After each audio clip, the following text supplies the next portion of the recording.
Vamos a leer la segunda carta a los Corintios. Estamos leyéndola de manera sistemática, es decir, desde el primer capítulo hasta el último, sin saltearnos ninguno de ellos, y meditándolo hasta donde Dios nos ayude en esta meditación para nuestra alma. Así que le invito a que usted busque su Biblia, abra en el Nuevo Testamento, en la segunda carta a los Corintios, y lea junto conmigo el texto, que dice así. Segunda de Corintios, capítulo 6, versículo 1 al 18. Así pues, nosotros, como colaboradores suyos, os exhortamos también a que no recibáis en vano la gracia de Dios, porque dice: en tiempo aceptable te he oído, y en día de salvación te he socorrido. He aquí ahora el tiempo aceptable, he aquí ahora el día de salvación. No damos a nadie ninguna ocasión de tropiezo, para que nuestro ministerio no sea vituperado. Antes bien, nos recomendamos en todo como ministros de Dios, en mucha paciencia, en tribulaciones, en necesidades, en angustias, en azotes, en cárceles, en tumultos, en trabajos, en desvelos, en ayunos, en pureza, en ciencia, en longanimidad, en bondad, en el Espíritu Santo, en amor sincero, en palabra de verdad, en poder de Dios, con armas de justicia a diestra y a siniestra, por honra y por deshonra, por mala fama y por buena fama, como engañadores pero veraces, como desconocidos pero bien conocidos, como moribundos, mas he aquí vivimos, como castigados, mas no muertos, como entristecidos, mas siempre gozosos, como pobres, mas enriqueciendo a muchos, como no teniendo nada, mas poseyéndolo todo. Nuestra boca se ha abierto a vosotros, oh Corintios, nuestro corazón se ha ensanchado. No estáis estrechos en nosotros, pero sí sois estrechos en vuestro propio corazón.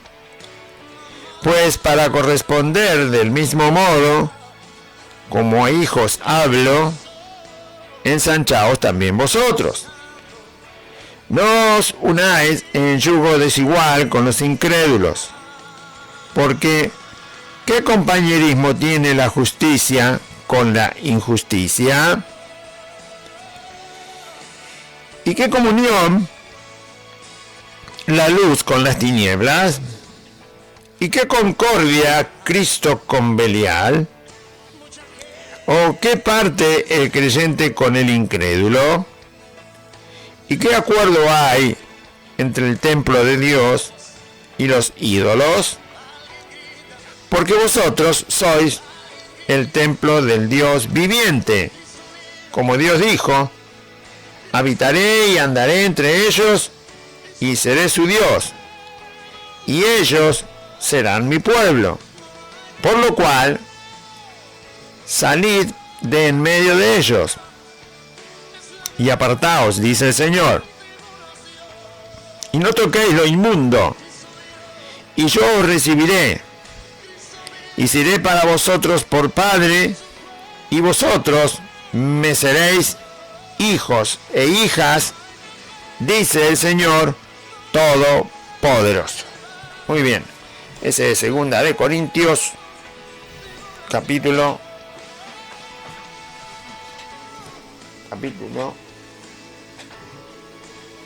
6, versículo 1 al 18. Vamos a corregir un poco el fondo musical y ya volvemos.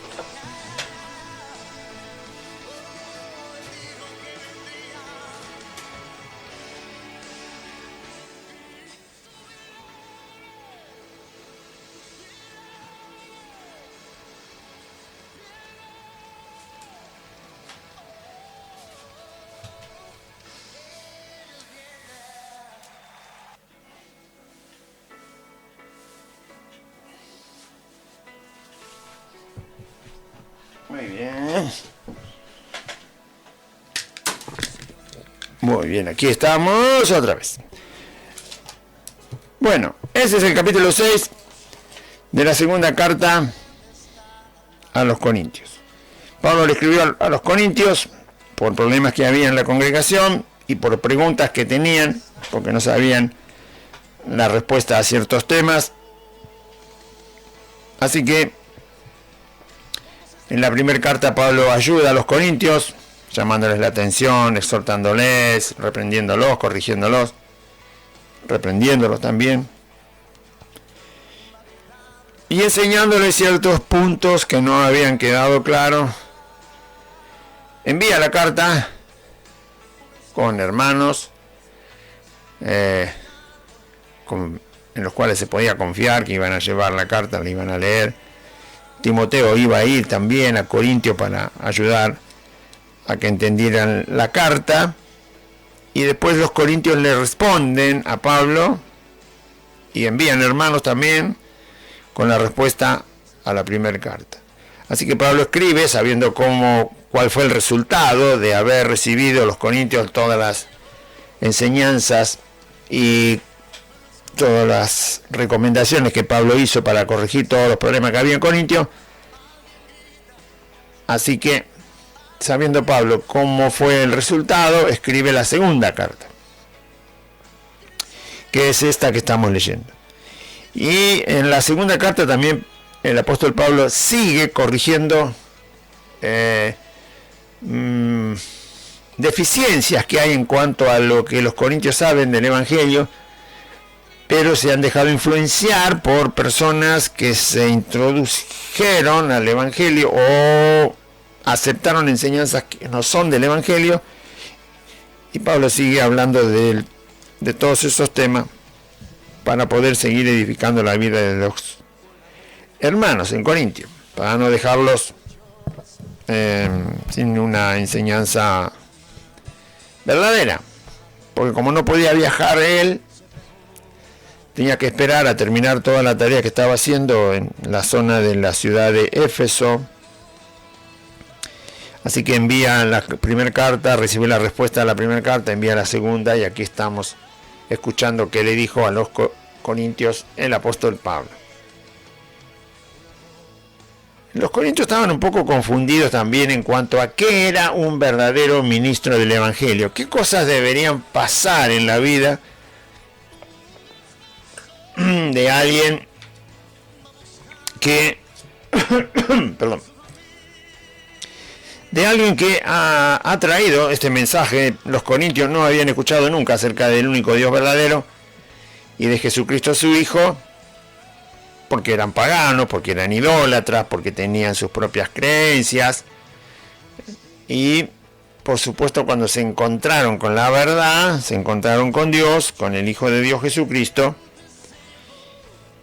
Pero ellos vivían en un país como Grecia, y en una ciudad de mucho comercio, de mucho trabajo, actividad, posibilidades para tener una vida más o menos acomodada para la época.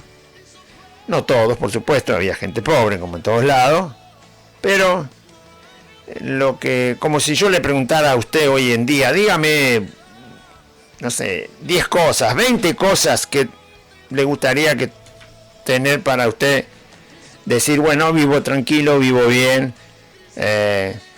y dentro de todo no hay cosa que me pueda afligir en la vida.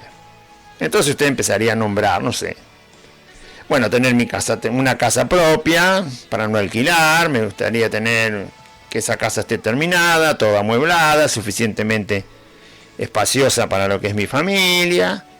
Usted empezaría a nombrar tener un trabajo efectivo, seguro, muy bien pago, tener salud, no tener problemas familiares con mis seres queridos, tener tiempo para distraerme junto con mi familia, con los míos, que mis hijos se estén educando bien, que les enseñen bien, tener una reserva de dinero por algún problema que pueda surgir. Bueno, y usted empezaría a nombrar, me imagino, las cosas que le hacen la vida más placentera. No tener problemas con sus vecinos, no tener problemas en cuanto a pagar los impuestos, los servicios, todo. Me imagino que alguna de esas cosas usted nombraría si yo le preguntara cuáles son las 10, 15 o 20 cosas que usted piensa que debe tener para que la vida le sonría. Bueno, usted las nombraría. Bien. Todo eso que usted nombraría sería la forma en que usted piensa que debería ser el paso de los días en su vida y en los suyos. Si alguna cosa le desordena esa idea que usted tiene, bueno, va a pensar que hay una calamidad que le está afectando y que está esperando que se vaya lo más rápido posible para poder seguir buscando todo eso que le hace una vida tranquila, placentera y feliz y segura. Muy bien. Los corintios tenían un problema. Se les predicó el Evangelio, Pablo les predicó el Evangelio, les habló del Dios que creó todas las cosas, cielo, tierra y todo lo que en ellos hay, que hizo al hombre, que no les tomó en cuenta sus pecados, sino que ahora manda que se arrepientan y crean en Jesucristo, su Hijo, que envió al mundo y vino y fue conocido con el nombre de Jesús, hizo milagros, maravillas, sanó enfermos, liberó personas, resucitó muertos, predicó el Evangelio, pagó por nuestros pecados en la cruz cuando lo mataron y al tercer día resucitó y es el Señor. Y la fe en Él es la que nos va a salvar de la ira venidera. Así que los invito a creer, a recibir, a arrepentirse, a creer en Jesucristo y recibir el Espíritu Santo y vivir la vida del Evangelio de Cristo. Muy bien. Cuando los corintios escuchan todo esto de parte de Pablo, que además se quedó 1 año y medio enseñándoles la primera vez cuando llegó ahí, después Pablo se retira porque sigue haciendo la obra misionera y no está con ellos. Entonces los corintios, viendo cómo se vivía, primero que sabían cómo vivían ellos antes, ¿no? Usted sabe cómo vivía antes de conocer a Cristo, cualquiera lo sabe porque es su vida.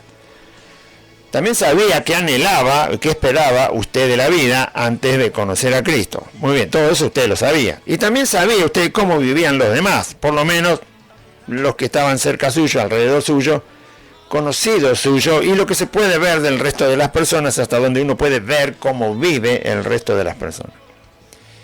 Todo ese análisis la gente lo hace todo el tiempo. ¿Por qué? Porque vivimos en medio de una sociedad y en medio del mundo. Ahora, de toda esa forma de vivir, usted saca una conclusión de que si hay algo que es bueno para vivir, usted no lo tiene, bueno, desearía tenerlo. Y si hay algo que es perjudicial para su vida, usted no quisiera que llegue nunca a su vida. Así que cada uno piensa en su corazón y analiza cómo sería que debería vivir una persona para que más o menos la vida le sonría y no le cause demasiada tristeza. Los corintios también hacían eso. Veían cómo vivía el resto de la gente ahora que ellos estaban en Cristo. Sabían cómo habían vivido ellos antes de conocer a Cristo. Y por lo tanto tenían una idea de que la vida debería ser con ciertas situaciones que no compliquen la vida y que no la hagan sufriente o incómoda. Y también hacían eso con lo que se supone que era un predicador del Evangelio. Si un ministro del Evangelio conoce a Dios, porque por eso lo predica, y lo conoce más en profundidad que aquellos a los cuales les está transmitiendo por primera vez el Evangelio, entonces se preguntaban cómo debería ser la vida en un ministro del Evangelio, en este caso Pablo. Por eso Pablo les escribe este capítulo, en parte, con ese tema, y en parte que se separen de la vida antigua. Porque como les dije al principio, los corintios, como cualquier persona, se preguntaban qué cosas son las cosas que la vida te tiene que dar, y si no te las da, las tenés que buscar para tener una vida más o menos tranquila y feliz. Y ellos se hacían esa pregunta. Y muchos los habían influenciado, haciéndoles creer que muchas de las cosas que en el mundo se vivían, en aquella época y ahora también, eran muchas de las cosas, no todas, pero muchas de las cosas que en el mundo se vivían. Por ejemplo, nadie se le ocurre que siendo un asesino que asesina 10 personas por mes la va a pasar bien. Claro que no. Pero la gente no tiene problema con el adulterio, con la fornicación, con la borrachera, con las orgías, con las comilonas, con los placeres inmorales, con la mentira, con el engaño, con la desfachatez, con la inmoralidad. No tiene muchos problemas con esas cosas. Con la corrupción y con las estafas y todo eso. Con la manipulación de las personas, con tantas miserias humanas que tenemos, el mundo muchas las utiliza para obtener de la vida sus momentos felices y tranquilos. Pero daña, obviamente, a mucha gente. Y los corintios tenían la mala idea, por haber escuchado a gente que se infiltró donde estaban ellos, que muchas de las cosas que los corintios hacían antes en el mundo, las podían seguir haciendo, porque eran esas cosas que eran parte de la vida, que hacían que la vida te sea más placentera, más feliz, y con menos sufrimiento. Pablo les va a decir qué es lo que un ministro del Evangelio tiene que tener como evidencia de que es, como prueba de que es un verdadero ministro del Evangelio, porque los corintios estaban confundidos. Por eso le dije, si yo le preguntara a usted ahora, que me anote en una hoja ahí en su casa, 10, 15 o 20 cosas que usted considera que debe tener en su vida, o que deben ocurrir en su vida para que su vida sea feliz, tranquila y le deje disfrutar, entonces usted tendría que escribir esas 10, 15 o 20 cosas. El asunto es cuando estamos equivocados y por lo tanto estamos en un engaño. Y el engaño hace mucho perjuicio al ser humano, porque como es engaño nunca llega a lo que uno espera. Si es verdad, no hay problema, porque si algo es verdad, obviamente tarde o temprano está ahí presente. Y uno está preparado, porque va a aparecer. Por eso Job no se asombró cuando recibió daño en su vida. Y él dijo, ¿y vos querés que Dios solamente extienda su mano para que recibamos el bien? Y Dios nunca va a permitir que algo que sea perjudicial llegue a nuestra vida. ¿Vos pensás así de Dios? Bueno, Job decía, estás equivocado. Porque Dios puede permitir todo el bien que quiera, pero también puede permitir que nos llegue el mal que en el mundo se mueve, porque obviamente el príncipe de las tinieblas de este mundo es Satanás, el diablo. Entonces, recibiremos de Dios el bien y no el mal. Eso no quiere decir que Dios te hace mal, quiere decir que Dios permite que llegue situaciones que a veces nos van a generar incomodidad, molestia, daño también, pérdidas también, enfermedades también. Entonces, como Job sabía, lo dijo. Bien, seguimos entonces.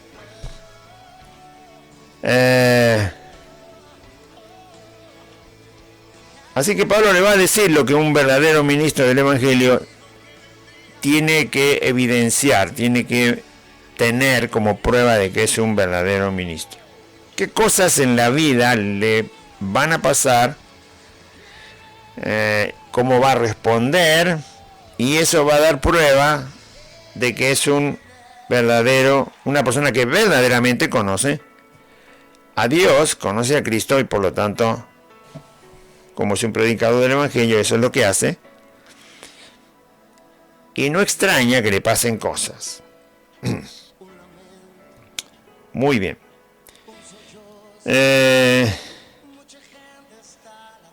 ¿Entendió? Es fácil decir que alguien es un ministro del Evangelio. Muy bien, pero es difícil de probarlo.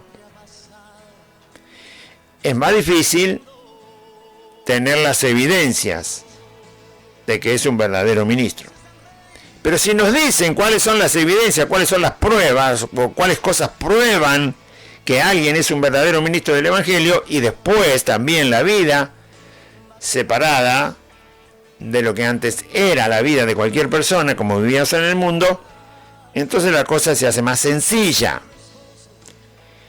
Nosotros tenemos que estar seguros de quiénes son los ministros del Evangelio, porque de ellos tenemos que recibir las enseñanzas de Jesucristo y el ejemplo de Jesucristo. Muy bien. Dice así: así pues nosotros, él había terminado el capítulo anterior diciendo que eran colaboradores de Dios, eran embajadores en el nombre de Cristo, embajadores de Dios en el nombre de Cristo, rogando a las personas que se reconcilien con Dios. Así pues, entonces empieza el capítulo 6 con el mismo pensamiento. Así pues nosotros, cuando dice nosotros, se refiere a los que predican, anuncian, enseñan el Evangelio. Así pues nosotros, como colaboradores suyos, os exhortamos, colaboradores de Dios y de Cristo. Así pues nosotros, como colaboradores suyos, os exhortamos también a que no, también porque ya los corintios habían recibido de parte de Pablo la exhortación a creer en el Evangelio, arrepintiéndose y poniendo su fe en Cristo. Ya lo habían hecho. Entonces ahora dice, ahora les exhorto otra cosa más. Os exhortamos también, ese también es, después de haber creído, corintios, también hagan esto. ¿Le dijeron lo que había que hacer después de creer? Sí, bautizarse, ya lo sé, y congregarse. Pero hay mucho más que eso. Bueno, acá se lo están recordando a los corintios. También los exhortamos a que no recibáis en vano la gracia de Dios. Ya son salvos, le está diciendo, porque la gracia de Dios ya los salvó a ustedes. Muy bien, no se pueden quedar ahí. Tienen que seguir adelante. Ahora les va a decir algo que les va a enseñar a afirmarse, conocer cómo Dios permite que en la vida de sus ministros ocurran cosas que nunca le van a quitar el don de ser ministros y la habilidad de cumplir con la tarea que Cristo les ha dado. Amén. Le voy a dar un ejemplo y no creo que le guste, pero bueno, no importa. Pablo lo que va a decir ahora es como decir, si a una persona tienen que cortarle un dedo por una enfermedad, ¿sigue siendo la misma persona? Responda. Una persona que se llama Juan Pérez García. Está enterito Juan Pérez García, pero por una enfermedad le tienen que cortar un dedo. ¿Sigue siendo Juan Pérez García? Sí, ¿no?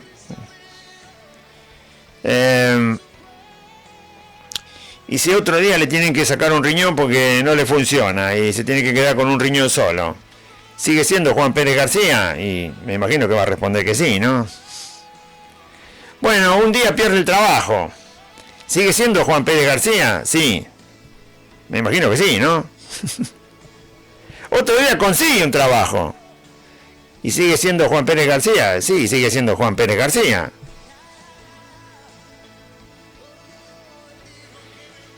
Bien. Un día pierde la billetera con todo el sueldo. ¿Y sigue siendo Juan Pérez García? Sí. Sigue siendo Juan Pérez García. Ninguna de esas cosas va a hacer que él deje de ser Juan Pérez García. Bueno, Pablo va a decir, un ministro de Dios tiene todo esto en su vida, y porque tenga esto y el mundo considere que eso son cosas que debe tener una persona para vivir en el mundo, que no le deberían pasar, que uno debería evitarlas por completo para que nunca le ocurran, a pesar de que le pase todo eso y todo eso lo tenga en su vida, un ministro del Evangelio no deja de ser ministro del Evangelio, sigue siendo ministro del Evangelio. ¿Por qué?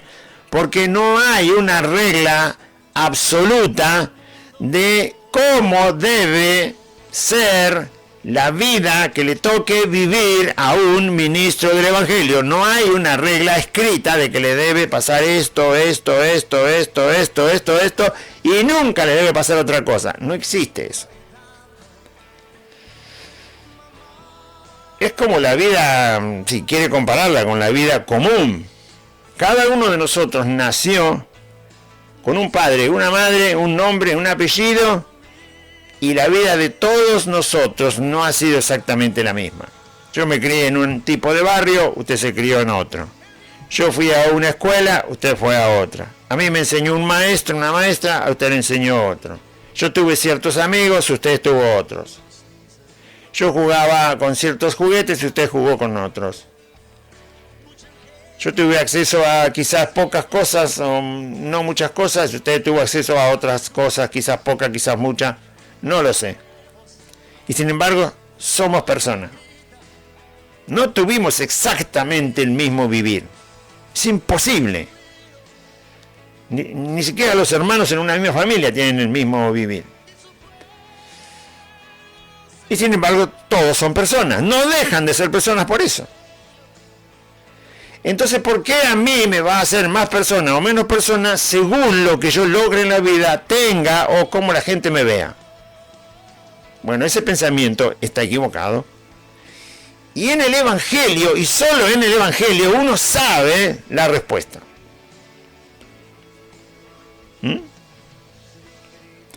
Bien, sabe la verdad.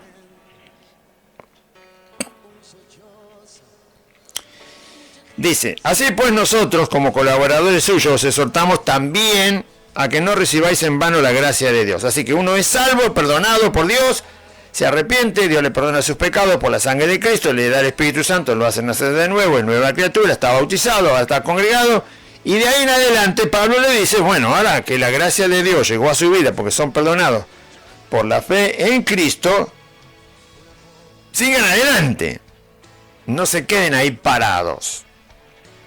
Porque si no, reciben la salvación, reciben la gracia de Dios en su vida en vano. Nada más le agregan. No le agregan ninguna otra cosa. Y lo que hay que agregar a la salvación que Dios nos regaló son todas las cosas que están en Cristo, las cosas que están arriba, las que son eternas, las que están en el cielo, donde está Jesucristo. Y hay que agregar todo eso. Conocimiento, sabiduría, entendimiento, firmeza, fe, mansedumbre, paciencia, amor, gracia, todo lo que la Biblia dice que debemos buscar. Saber usar la armadura de Dios, saber qué cosa pedir en la oración, saber de qué cosa debemos privarnos, saber qué cosa debemos hacer morir. Todo eso hay que agregarlo. No se puede uno quedar en la salvación que recibió por la gracia de Dios y quedarse ahí plantado como un mástil donde levantan la bandera todos los días y el mástil no se mueve. No, hay que agregarle cosas a la vida que hemos recibido. Hay que crecer, hay que dejar que Dios nos edifique, que edifique nuestras vidas. Bien, de eso es lo que le va a hablar en el capítulo 6. Amén. Muy bien. Vamos entonces al versículo 2.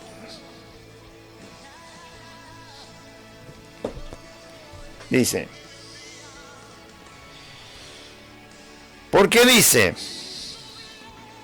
en el versículo 2 Pablo le cita un texto de Isaías por el cual les llama la atención a que sigan adelante agregando todo lo que sea útil para esta vida en la cual Dios los ha introducido.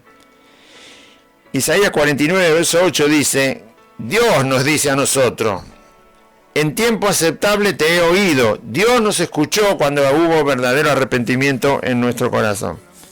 Y en día de salvación te he socorrido. Es decir, justamente cuando necesitabas que yo te escuchara, dice Dios, yo te escuché. Justamente cuando, o sea, el día en que vine a salvarte fue el día preciso. El día que era necesario salvarte. El día que era necesario socorrerte. El día que era necesario que te oyera. Dios nos dice eso. No fue cualquier día. No fue una casualidad. No fue que justo pasé por ahí. No. Dios tenía decidido el momento de nuestra vida en el cual nosotros íbamos a ser salvados por Dios. Eso quiere decir que Dios lo tenía muy bien ordenado el asunto. Y si lo tuvo bien ordenado para el principio de nuestra conversión, obviamente también tiene todo lo demás. El crecimiento, la santificación, el perfeccionamiento. Por lo tanto, yo no puedo estar ajeno a eso. Si alguien planeó el primer paso de algo, también planeó el segundo, el tercero, el cuarto, el quinto, así como un ingeniero planea toda una construcción. No puede dejar nada de lado. Cuando los ingenieros planean algo, ya sea un avión, un puente, un edificio, un puerto, una ciudad, se tienen que dedicar desde la primera cosa hasta la última. No pueden dejar cosas en el camino sin planearlas.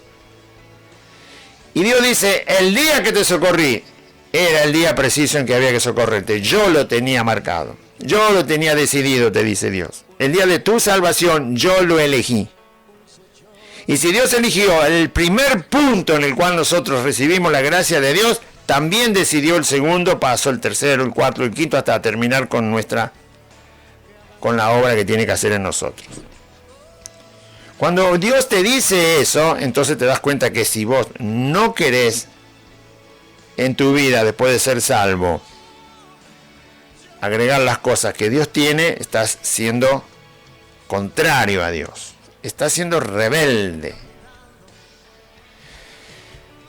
He aquí ahora el tiempo aceptable, he aquí ahora el día de salvación. Ustedes ya lo recibieron, dice Pablo a los Corintios. Muy bien, ahora sigan adelante. No se pueden quedar. Versículo 3. Pero yo me congrego, dirán muchos. Sí, ya lo sé. Nosotros nos congregamos 22 años y se la pasaron engañándonos. No nos dimos cuenta porque nunca nos hablaban las cosas que Dios tenía escritas, sino 4 o 5 cosas como quien pinta un cuadro y después imagínate vos lo que pinté. Así son los artistas, ¿vio? Pintan y después vos tenés que definir, tenés que descubrir qué idea tenía en la cabeza el pintor. Si pintó un árbol, ¿por qué pintó un árbol? Si pintó una plaza, ¿por qué la pintó? Si pintó un perro, un pájaro, una persona, te pone la pintura y vos tenés que leerla. ¿Y leerla qué? Es una pintura, qué sé yo. Yo no sé leer una pintura. Bueno. No.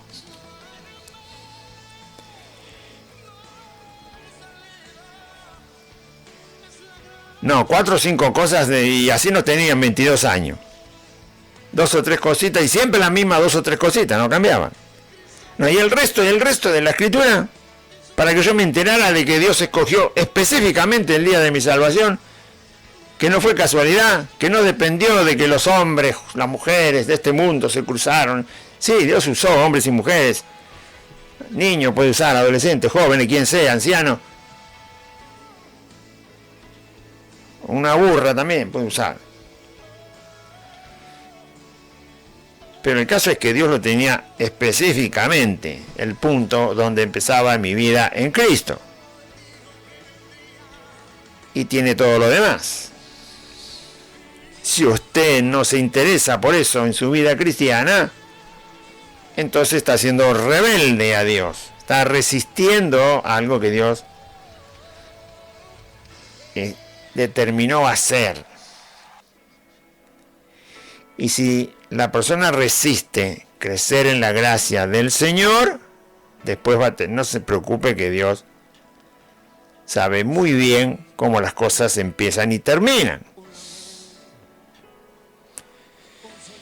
En lo que no lo sabemos somos nosotros. Verso 3. No damos a nadie ninguna ocasión de tropiezo, para que nuestro ministerio no sea vituperado. Este versículo quiere decir que Pablo les llevó el Evangelio por primera vez.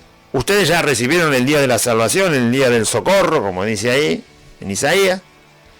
Y por lo tanto, ahora nosotros les vamos a decir, hermanos, que ustedes tienen que seguir creciendo en la gracia del Señor. Porque si no reciben la gracia, cuando dice la gracia, quiere decir que Dios te perdonó por la obra de su Hijo Jesucristo. No podías hacer nada, ni te pidió nada, porque no podías hacer nada para ser salvo. Simplemente arrepentirte de tus pecados y creer en Jesucristo. Bueno, Dios ya esa gracia te la dio. Y Pablo dice, yo sé que Dios les dio esa gracia porque los salvó. Ahora yo no voy a hacer nada que los haga tropezar. Nada. Voy a seguir con lo que tengo que seguir, enseñándoles, avisándoles y llamándoles la atención en su vida para que sigan adelante. Si yo no les digo nada, entonces yo soy un tropiezo. Pero yo les estoy diciendo que tienen que seguir adelante para que no hayan recibido ustedes la salvación en vano. Añadan a la salvación, como dice el apóstol Pedro, a la fe virtud, a la virtud paciencia, a la paciencia, ¿no? Piedad y todo lo demás. En la carta del apóstol Pedro. Muy bien. Entonces, si yo no les digo cuál es el próximo paso, si yo no insisto con ustedes, Corintios, en el próximo paso, y así tienen que insistir con nosotros cuando nosotros nos convertimos, si son buenos ministros del Evangelio, entonces eso indica que no le estoy poniendo tropiezo a mis hermanos. No damos a nadie ninguna ocasión de tropiezo, para que nuestro ministerio no sea vituperado. Vituperado es deshonrado, visto como una cosa burda, tonta, mentirosa, vana, que no tiene ninguna virtud ni nada bueno. Algo tonto de lo cual uno puede hacer burla, ¿no? Eso es vituperar. No, nuestro ministerio no va a ser vituperado, dice el apóstol Pablo, porque primero les predicamos y ustedes creyeron, y ahora seguimos adelante diciéndole, vamos, sigan creciendo. Antes, para que nuestro ministerio, nuestra tarea que el Señor nos dio no sea deshonrada, lo que hacemos es recomendarnos en todo como ministros de Dios. Y acá vienen las recomendaciones. ¿Qué son las recomendaciones? Las recomendaciones vendría a ser como un currículum, ¿no? Lo que uno es capaz de hacer, o aquello en lo cual uno tiene habilidad para hacer, o todo aquello en lo cual uno se ha capacitado para hacer. Eso es un currículum, como ha sido también reconocido quizás por las tareas bien hechas que uno lleva adelante. Entonces dice, antes bien nos recomendamos en todo como ministros de Dios. Les voy a decir qué cosas son las que un ministro tiene que tener para que se sepa que es un ministro del Señor. Muchas de las cosas que Pablo va a decir son vistas en la vida como cosas que una persona puede recibir por estar viviendo mal.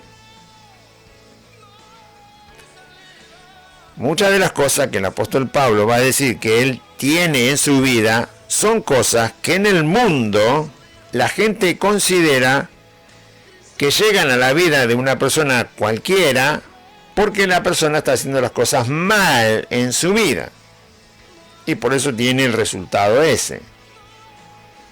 ¿Sí? Pero Pablo va a enseñar otra cosa. Va a enseñar algo que tiene que ver con la verdad del Evangelio del Señor Jesús y que no tiene nada que ver con el engaño que hay en el mundo.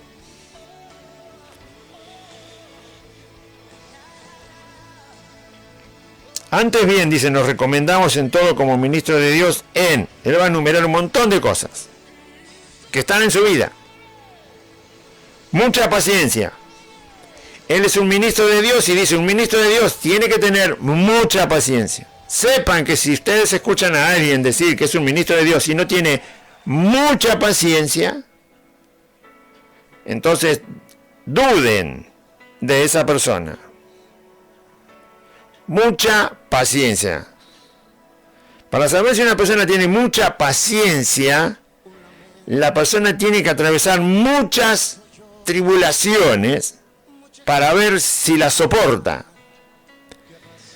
Si no soporta todas las tribulaciones que se le vienen encima, entonces difícilmente pueda decir esa persona de sí mismo que tenga mucha paciencia. Puede ser que soporte una tribulación y después las 8 tribulaciones que siguen no la soporta. Puede ser que soporte 3 tribulaciones y después las 15 tribulaciones que le vienen más adelante no la soporta.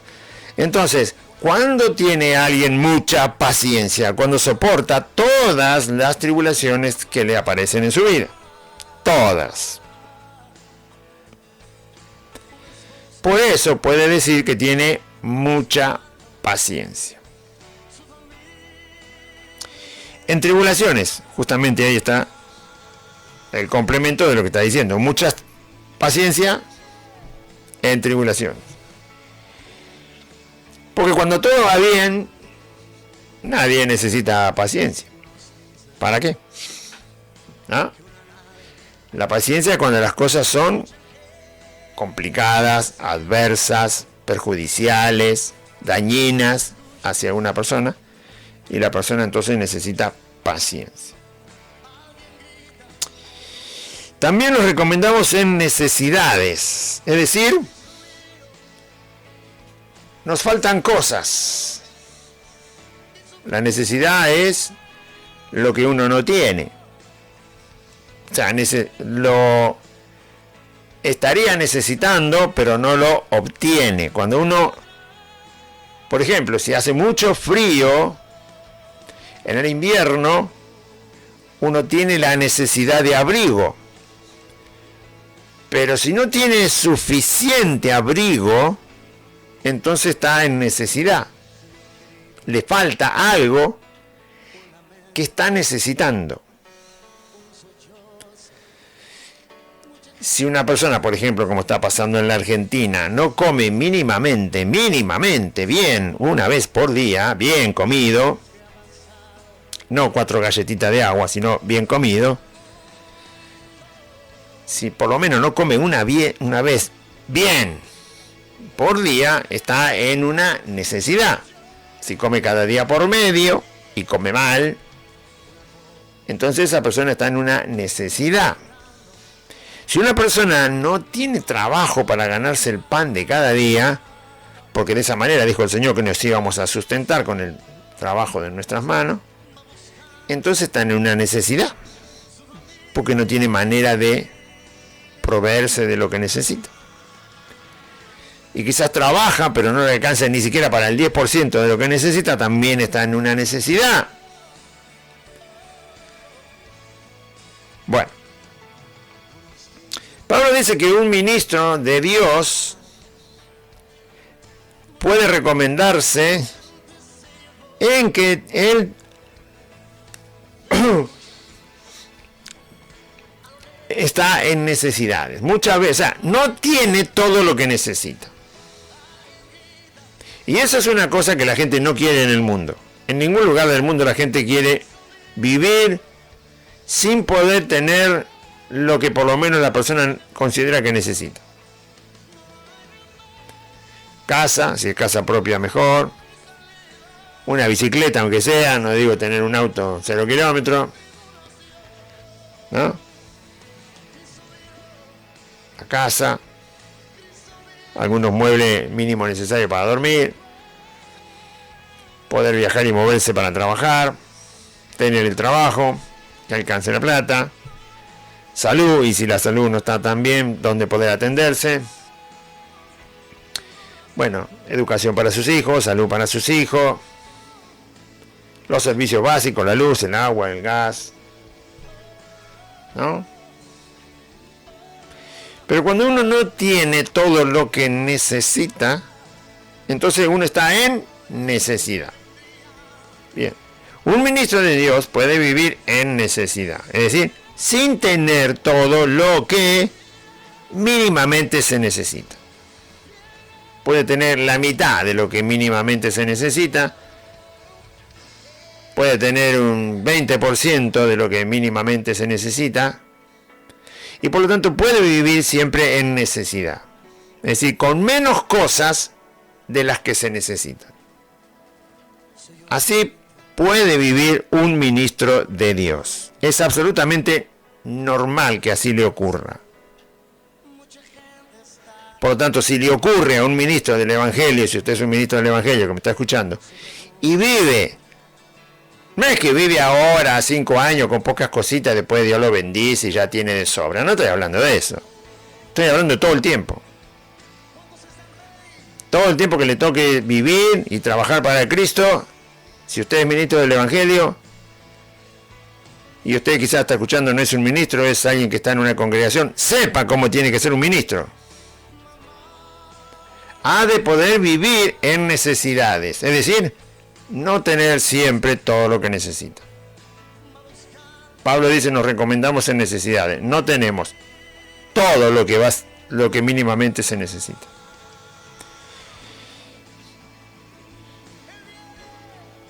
En angustias, como el Señor dijo, ¿no? La angustia es por las injusticias. Cuando hay injusticias, hay angustia. No angustia porque no tengo todo el dinero que quisiera tener, porque ya dice que vive en necesidades, por lo tanto ya aceptó que en su vida no va a tener todo lo que necesita.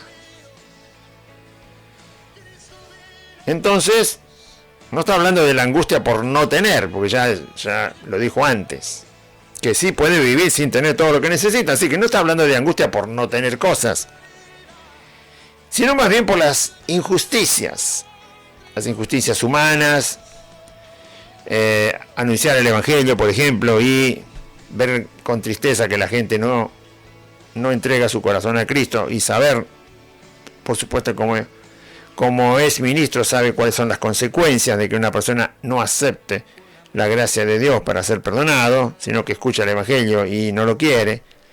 Bueno, eso provoca angustia. Es la angustia más que genera más tristeza en un ministro del Evangelio.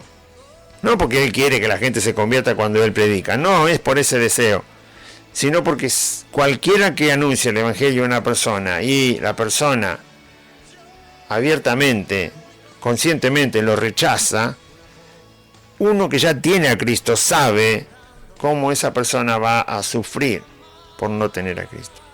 Y cuánto se pierde esa persona de alegrarse y gozarse en la vida si es que no quiere creer en Jesucristo. Sabemos lo que pierde una persona por no creer, y sabemos lo que gana, lo que recibe por la gracia de Dios y cree. Por eso es la angustia. no poder alcanzar a todos con el mensaje del Evangelio, porque es imposible. Solo Dios lo puede hacer.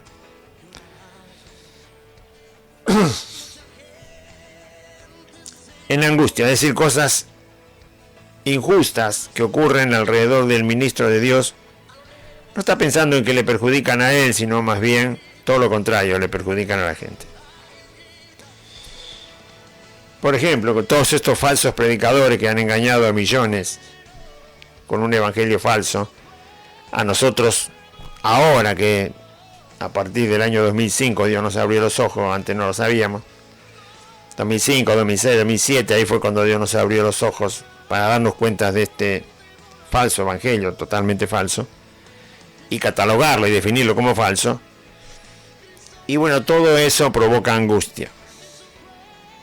Al que sabe que todo esto predican un evangelio falsificado, eso nos provoca angustia, tristeza, dolor, porque es injusto que alguien abra la Biblia y engañe a la gente.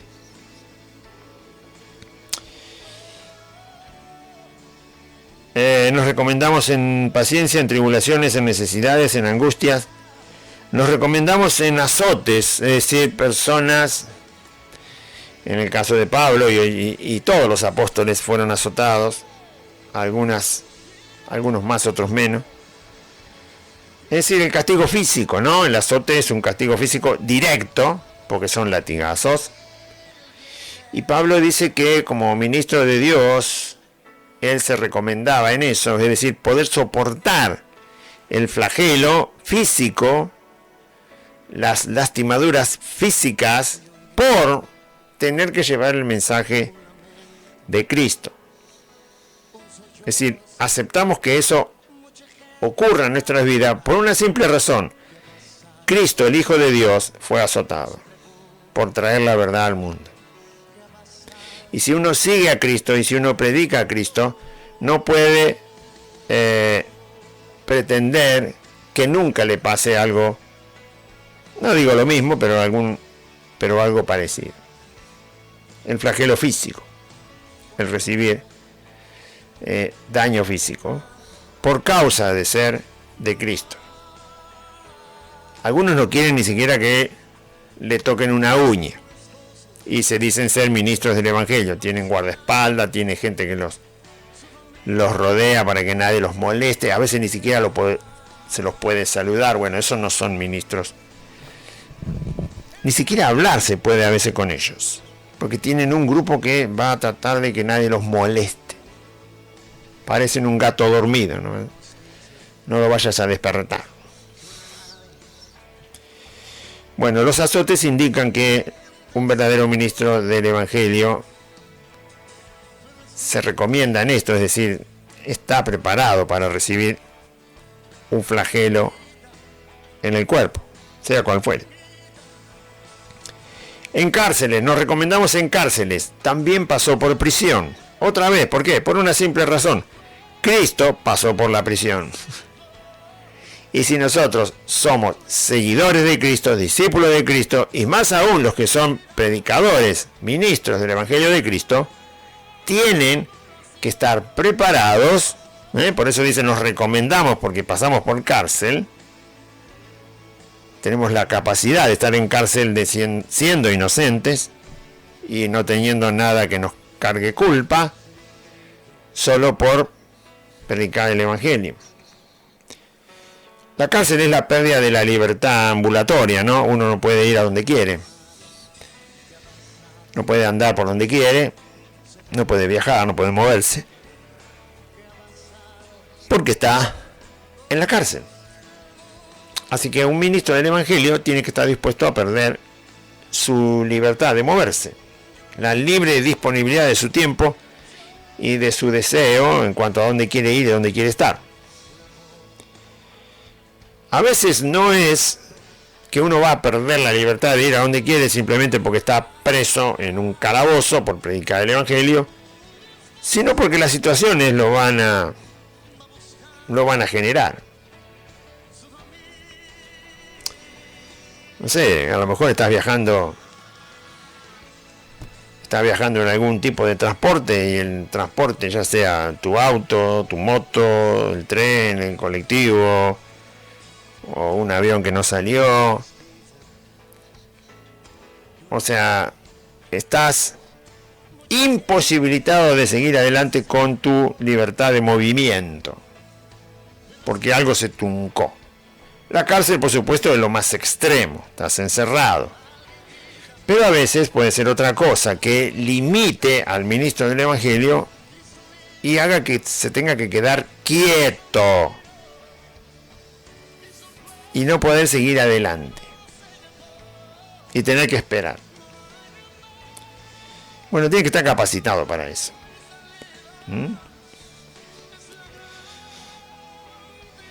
En tumultos, veo que los ministros del Evangelio quieren que todo el mundo haga las cosas como ellos dicen, en el lugar que dicen, a la hora que dicen, con quién dicen, con lo que dicen, todo. Y las personas después se acostumbran con esa mala costumbre de que todo, no pueden esperar, digo yo. No pueden esperar. Uno tiene que ser responsable y cumplido, todo lo que quiera, pero cuando pasan cosas que se escapan del control que uno puede tener sobre las situaciones y hay que esperar, porque las cosas aparecen y a uno se les escapa. Yo puedo estar tomando el tren y el tren tarda, no sé, 40 minutos hasta donde yo quiero ir y el tren se quedó parado y tengo que esperar 3 horas y yo no puedo hacer nada. No puedo hacer nada porque ¿qué voy a hacer? Si no tengo otro medio para llegar. Tengo que esperar las 3 horas hasta que el tren siga su viaje.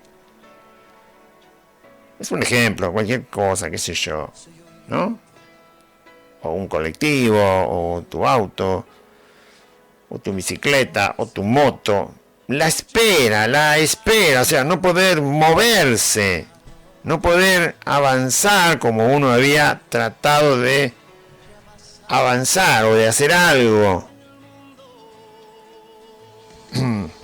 Claro que tenemos que cumplir con nuestro sí, nuestro no, pero cuando son cosas de fuerza mayor que uno no controla, como que te lleven preso, y bueno, hay que esperar. Pablo quizás le había prometido a algunos hermanos llegar a la congregación y en el camino lo llevaron preso. ¿Y dónde está Pablo que no vino? Y después se enteran, hace 3 meses que está preso. ¿Qué creen que haga? Pobre Pablo, no se va a salir. No va a romper los barrotes, ¿no? Bueno. A veces te atrasás 10 minutos para estar presente donde prometiste estar presente y ya te quieren colgar en la Plaza Mayor. Pará, que son cosas de fuerza mayor, querido. No es porque uno es irresponsable o no quiere. Primero tienen que preguntar. Bien. En cárceles.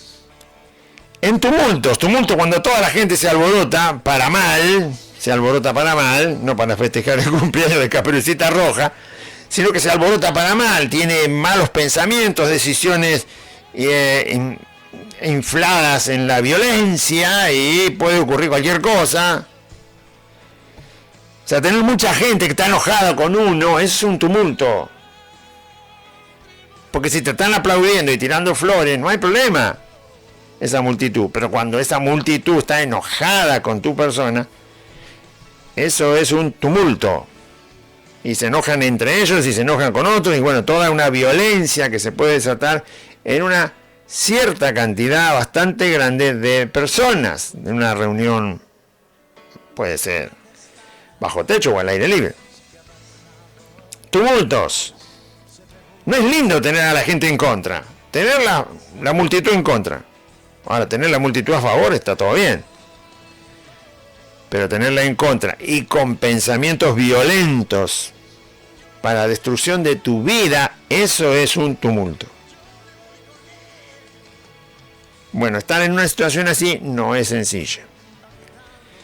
Pero Pablo dice, si un ministro del Evangelio no puede estar en una situación así, más vale que no diga que es ministro del Evangelio, que vaya ahí y haga otra cosa. En trabajo para ganarse el pan. un ministro del Evangelio tiene que estar preparado para ganarse el pan con sus manos, si es que no tiene ayuda de la congregación a la cual tiene que estar alimentando en la palabra del Señor. Pero tiene que estar siempre dispuesto al trabajo, que es el medio con el cual Dios nos ha dicho que nos ganemos el pan de cada día. No tiene que huir de una responsabilidad laboral para el sostén de su vida y de los suyos. No puede estar ajeno a eso. No puede decir, yo por ser ministro no trabajo. No, depende. Es una cosa que se observa según cada situación. Pero ya desde la base, Cristo nos enseña que debemos estar dispuestos al trabajo como medio para ganarnos la vida, aunque sea ministro. Pablo lo hacía. No todo el tiempo, pero sí cuando era necesario.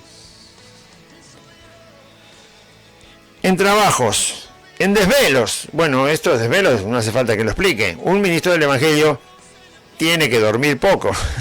¿Por qué? Porque tiene mucha tarea. Porque tiene muchísima tarea.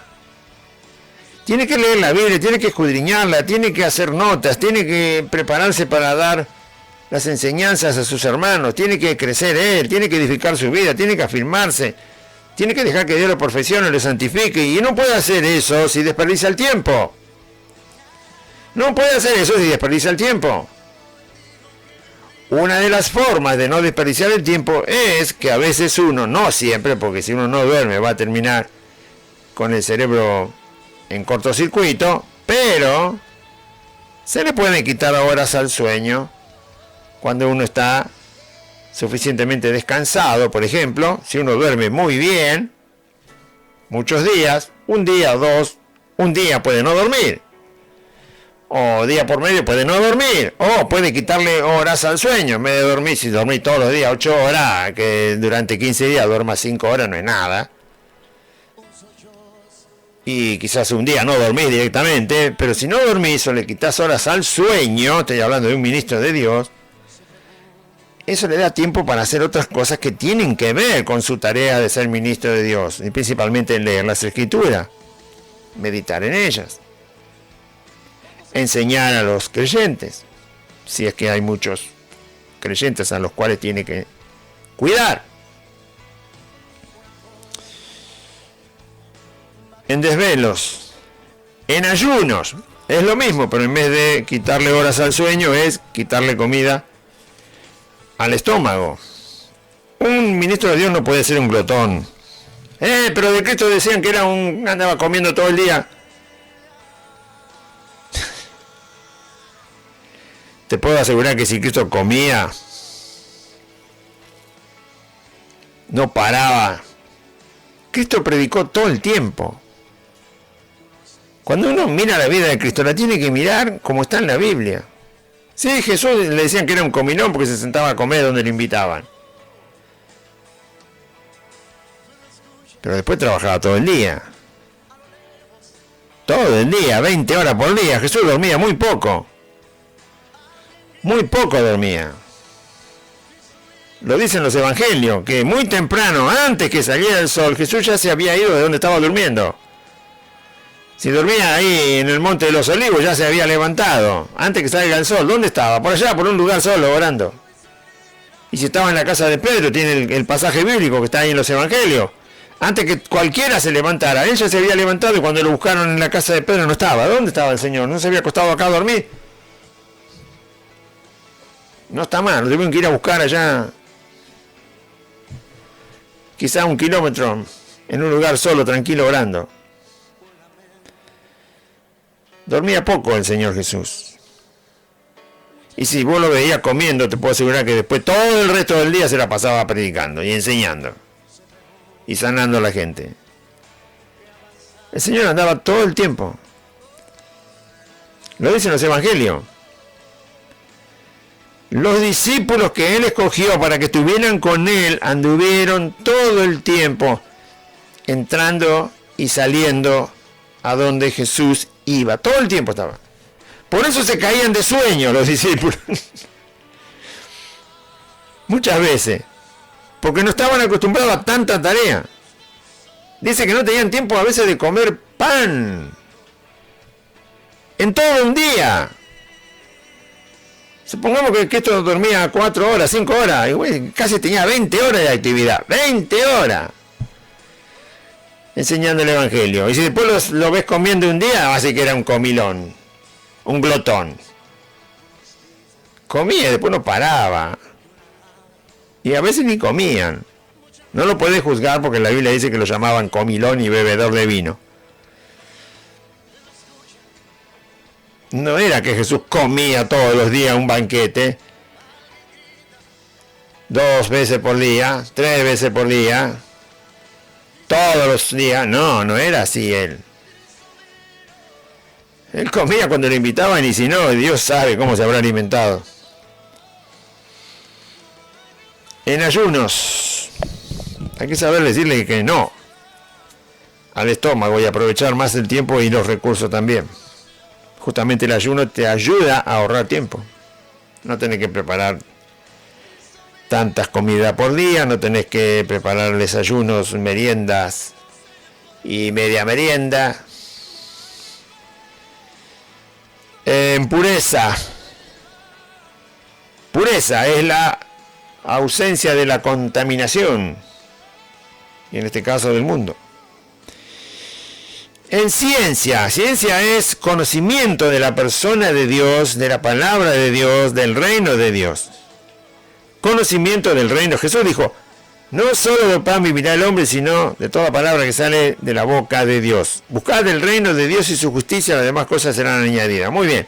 Entonces, cuando se habla de ciencia, se habla del conocimiento, o para que lo entienda, del conocimiento que tiene un ministro de Dios, en este caso Pablo, que está hablando de qué cosas son las que pueden recomendar si alguien es un ministro de Dios en su vida, qué cosas lo pueden recomendar. Muy bien, el conocimiento del reino de Dios y de su justicia. El conocimiento del Hijo de Dios y su obra en la cruz y su resurrección. Ese conocimiento, esa ciencia es la que Pablo está nombrando. Tiene que poder dar respuesta a todas las inquietudes de los seres humanos cuando un ministro del Evangelio anuncia el Evangelio, lo enseña, lo expone, lo comparte. En longanimidad. Longanimidad es el don de una persona que porque las circunstancias a veces le son adversas, perjudiciales, no por eso cambia. Está en un salmo, ¿no?, que dice, Dios, ¿quién habitará en tu tabernáculo? Y en uno de los lugares dice, el que aún jurando en daño suyo no por eso cambia. Es decir, la persona que dice que va a hacer algo y lo va a hacer, aun cuando eso le va a traer un daño, un perjuicio, una pérdida, la persona se comprometió y lo hace igual. O sea, si no lo hiciera no recibiría el daño, pero no un daño porque hizo algo malo, no. Recibe un daño porque una pérdida, un perjuicio o lo que sea, porque está comprometido con algo que tiene que hacer y las cosas no salen a veces bien y va a recibir un daño, un perjuicio, una pérdida, igual sigue adelante. Esa es longanimidad, cuando uno no cambia como persona, cuando las situaciones son adversas, contrarias y perjudiciales al bien de nuestra vida. La persona no cambia, sigue adelante. Los que ven que las situaciones se les arruina la vida, cambian. Y se sacan de encima los compromisos. Y te dicen, no, yo no dije eso, no, yo no prometí, no, yo nunca dije que lo iba a hacer. Y entonces se va porque ve que la situación lo está perjudicando. El que tiene longanimidad no hace eso. Jesús no, Jesús dijo, voy a la cruz, voy a Jerusalén, voy a la cruz, me van a matar. Y, pero no vaya, le dijo Pedro, no, yo voy a Jerusalén, voy a la cruz, me van a matar, pero voy a resucitar. No vaya, le decían los discípulos, no, yo voy a Jerusalén, voy a la cruz, me van a matar y voy a resucitar. Y siempre lo dijo y siempre lo sostuvo y cuando llegó el momento no se escapó. Se quedó para que le pase lo que él había dicho. No cambió. En bondad. Bondad es todo el bien que se puede dar a las personas. O sea, se piensa en las personas en función del bien que se le puede dar. O se le puede hacer, ya sea hablando, enseñando, o dando, o lo que sea. Aconsejando, exhortando, reprendiendo, corrigiendo. En el Espíritu Santo, es decir, dependiendo del Espíritu Santo de Dios, dejándose guiar por el Espíritu Santo de Dios y dejando que sea Él el que dé el poder, los dones, la habilidad, la sabiduría para hacer todas las cosas, no solo, no en soledad, no en soledad. Pablo dice, no puedo hacer esto en soledad, no lo puedo hacer yo solo. Necesito el Espíritu Santo de Dios. Eso significa dependencia del Espíritu de Dios, ser enseñado por el Espíritu de Dios, sacar toda altivez y soberbia para que el Espíritu Santo haga la obra. Indica un corazón humilde y manso. En amor sincero, porque hay amor que es falso, ¿no? Amor interesado, amor fingido. No, en amor sincero. Un ministro de Dios tiene que tener amor sincero, que por supuesto, si es amor sincero, es totalmente desinteresado. No busca ser recompensado, no busca ser aplaudido. Como dijo el otro día uno, hice un acto de amor y no fui correspondido, y entonces no es un acto de amor, es un acto de interés, querido. Hay que ser necio, no se puede hablar así. Hice un acto de amor y no fui correspondido, dice. No me lo reconocieron, pero no importa, yo lo hice igual. Bueno, cuando está esa queja no es un acto de amor, porque el amor no busca lo suyo. El amor sincero es, bueno, yo hago lo que tiene que ver con el amor y no importa si te lo reconocen, te lo aplauden, no importa, porque el amor no está esperando recibir nada. Lo hace por otra causa, porque Dios es amor.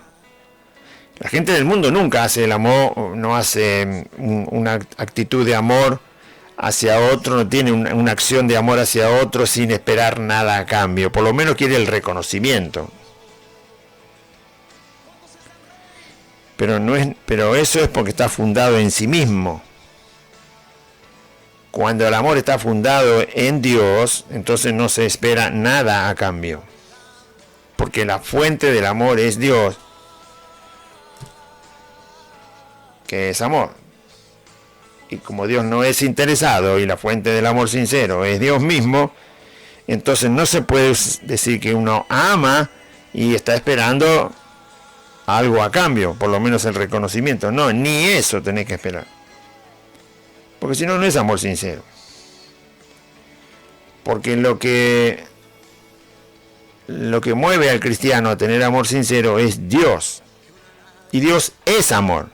No solamente ama. Es amor.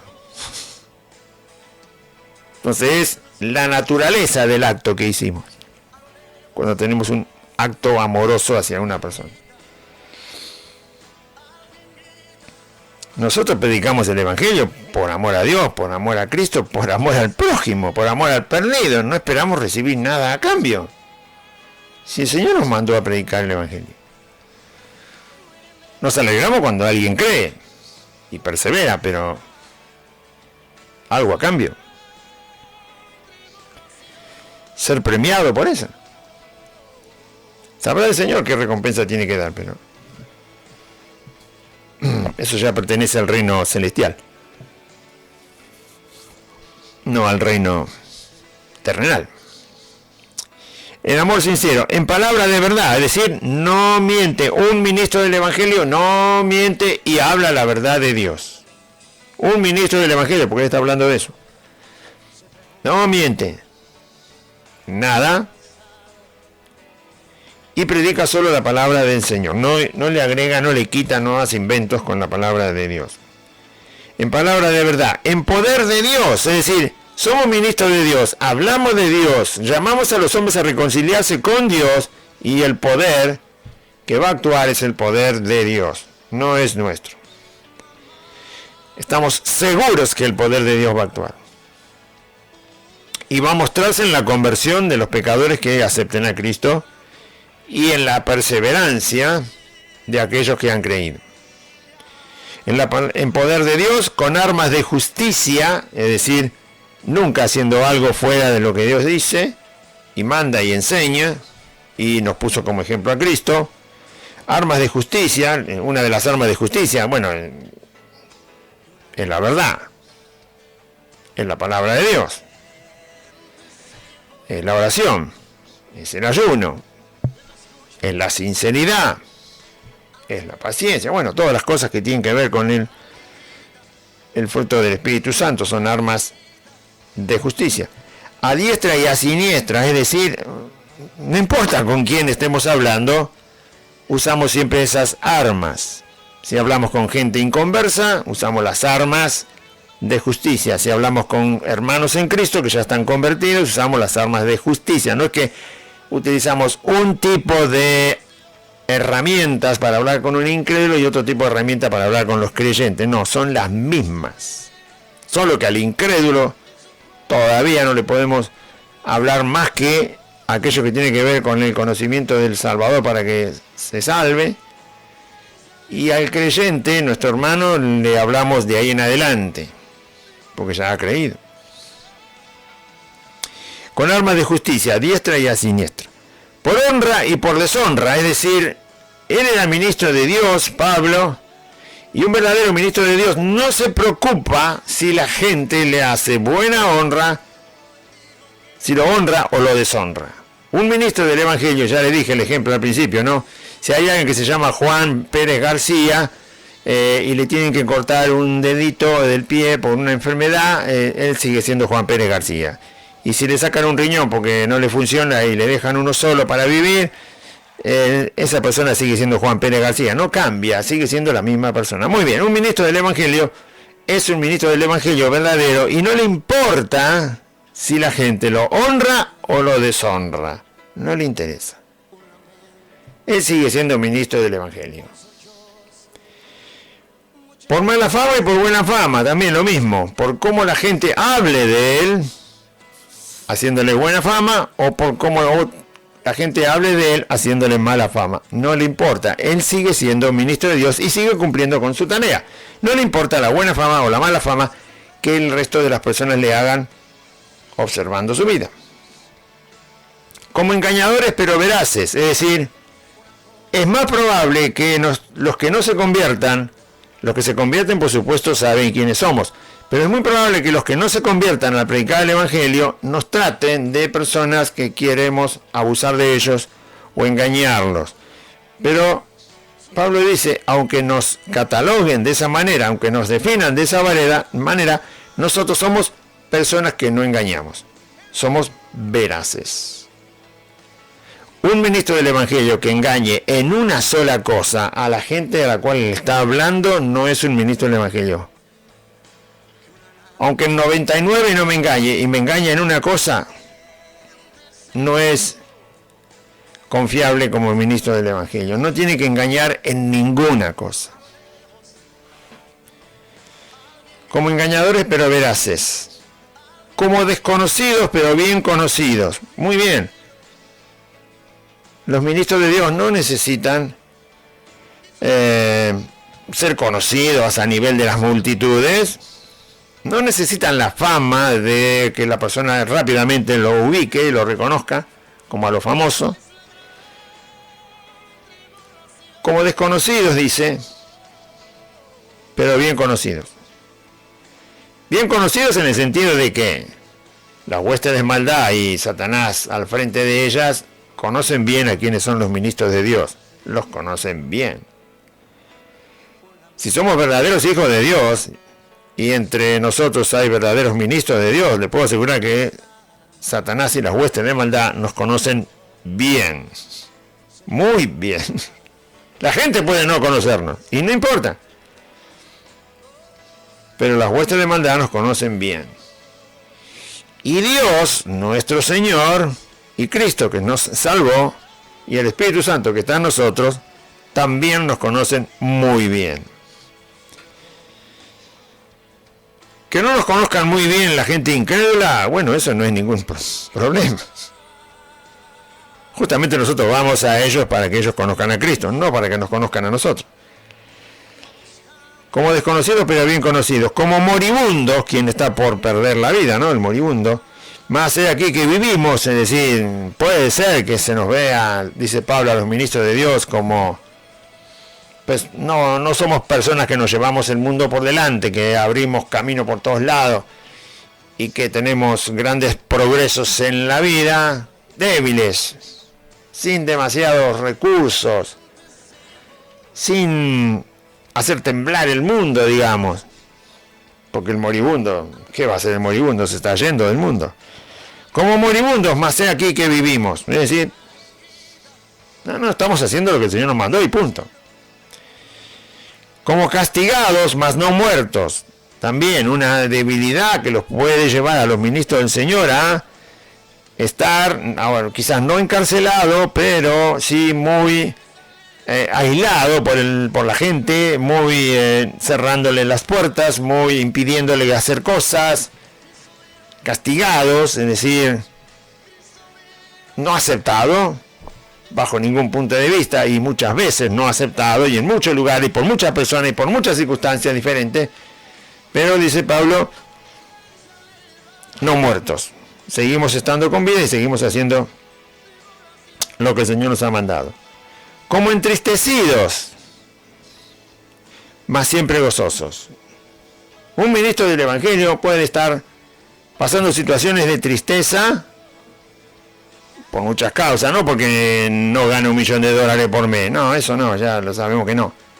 Pero puede estar triste por hermanos que no crecen en la fe, puede estar triste por inconversos que no quieren aceptar a Cristo, puede estar triste por las injusticias que se les hacen a las personas, que no les dejan escuchar la palabra, que sus familiares les impiden ir a congregarse. Bueno, hay muchas cosas que pueden causar tristeza, pero siempre gozoso, siempre hay un motivo para alegrarse en el corazón de un ministro del Señor, porque conoce al Señor y sabe que el Señor lo mandó a predicar el Evangelio y que tiene que hacerlo, y no importa cómo las circunstancias nos hagan entristecer, siempre hay un motivo para, y muy valedero, Cristo vive y nos ha mandado a predicar su Evangelio.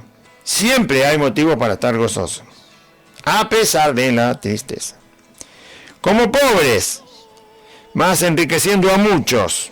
¿Cómo enriquecemos a las personas? Con la verdad, con el Evangelio de Cristo, con la vida de Cristo que les anunciamos, con la salvación que hay en Jesucristo, el Hijo de Dios, con la exposición de la persona del Hijo de Dios y de su palabra. Eso enriquece a la gente. Escucha acerca de Dios, oiga acerca de Jesucristo. No se vaya, dele tiempo a escuchar el Evangelio.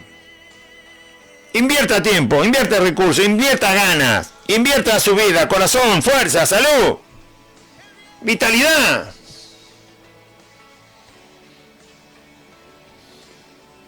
Eso enriquece a las personas. Decirles esas cosas. Prepárese para morir, para vivir, pero también para morir. Prepárese para estar sano, pero también para estar enfermo. Prepárese para tener y para no tener. Hablarle de Dios, del Evangelio y de Jesucristo, el Hijo de Dios. Eso enriquece a la gente. No tenga miedo a nada. Y si tiene miedo a algo, venga, vamos a leer la Biblia y vamos a ver por qué Dios dice que no debo tener miedo. ¿Dónde Dios me dice que me apoye? ¿Qué me dice Dios que tengo que creer para no tener miedo? ¿Dónde tengo que poner toda mi confianza? ¿Por qué palabra? ¿Por qué causa? ¿Por qué atributo de Dios? Enriquecer a la gente con la verdad. Sí, no te puedo dar dinero. Nadie puede repartir dinero como si fueran caramelo. Y los que lo pueden hacer no lo hacen. Pero sí podemos enriquecer con el Evangelio.